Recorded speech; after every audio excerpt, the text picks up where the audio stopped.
I took a dream trip to Key West for 5 days and 4 nights. This is part 2 of my vlogs and everything I did. On day 3 in Key West, we hopped on a chartered catamaran and took an adventure all over the place. We only had 7 people on our boat, so it was a very small and intimate tour, and got to go out with our tour guide to go look at all of the wildlife and look at the key. It was super easy paddling in this water even though we were in the ocean. There were pretty much no waves and a very limited current, and let's be real, my job was taking videos above water and underwater with my phone case, and Charlie's job was to paddle. I pretty much only helped get us back to the boat since that was the hardest part, but even that was pretty easy. The water was extremely clear out this way, and it was a really fun adventure, but even more fun was getting back on the catamaran, sailing around, and having some snacks that they provided before we got to our snorkeling location. Now, unfortunately for us, we did not go to the barrier reef off of Key West. We just kind of went to a smaller baby reef, but we did get to see a lot of fish and even a barracuda or two,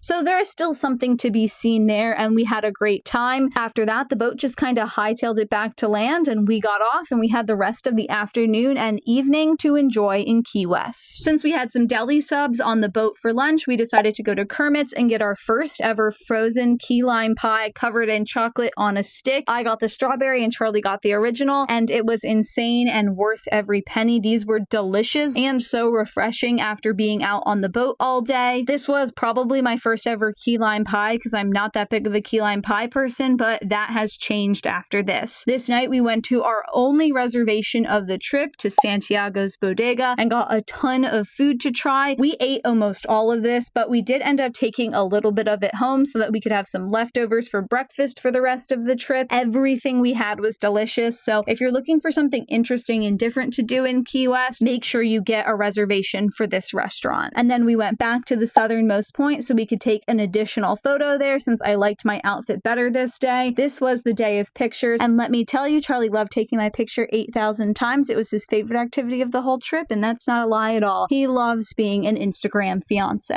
Okay, and that's the end of part 2, but make sure you come back for part 3. We still have the beach and brunch and leaving, and so much more in Key West.